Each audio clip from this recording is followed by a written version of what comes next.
Bueno, estamos a falar moito de Black Friday, de Cyber Monday, de descontos, bueno, estos días, non? Que estamos aquí a aproveitar as compras de Nadal. Pero, pros amantes desos obxectos dos anos 60, dos 70, dos 50, a min encanta, a verdade é que son unha apaixonada do tema. Pois, para quen este pensando en mercar algo así, por exemplo, de cara ao Nadal, que se pase, por favor, pola Feira Internacional de Antigüidades de Ourense. Ali está o noso compañeiro David Vilares. Bueno, unha pilísima de stands de Francia, de Portugal, por suposto, de aquí, de España. A ver que atopou por ali.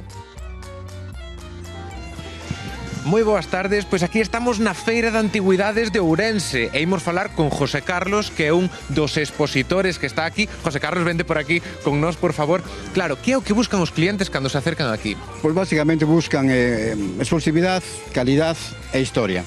Son esos tres puntos que son importantes. Exclusividade e calidade, como esta baixela que estamos vendo, que nos podes contar así dela, primeiro, a grandes rasgos? É unha baixela de San Juan de Sevilla, que foi unha fábrica foi fundada por uns ingleses para evitar os aranceles, a subida de aranceles que tiñan aquí a importación de benes de Inglaterra en España, e que se fai con técnicas inglesas, propiamente como pode ser o Pickman, que igual que a cartuja, non? E vexo así, parece unha baixela normal, será moi antiga, pero claro, era luxo. Era luxo. De feito, a maior colección destas pezas, que xa non existen, está no Museo de Bellas Artes de Oviedo.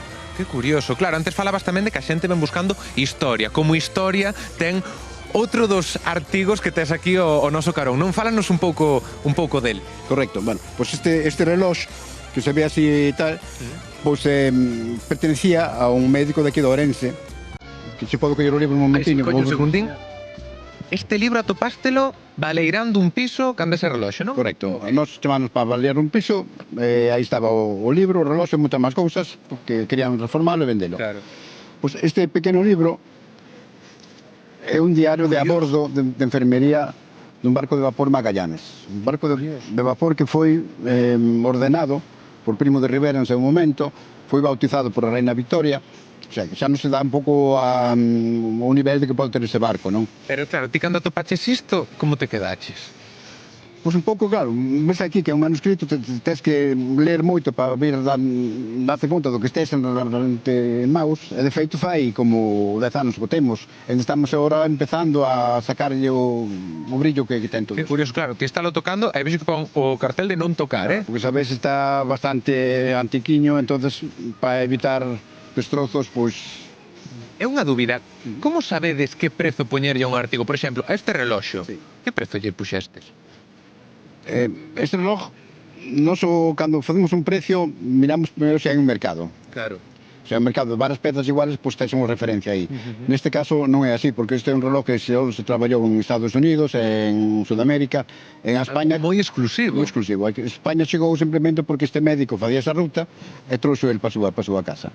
Curioso, pois mira, agora, claro, eu quero rematar porque estou xa un pouco cansado, decías que esta é a silla antirroubo, non? A silla antirroubo, totalmente. A ver, antirroubo porque... É que é unha silla de bronce, non? Totalmente de bronce, que un fío de ouro. Isto non se dá a roubar, pero podeme sentar, non? Tranquilamente. Perfecto. Ai, antirroubo total,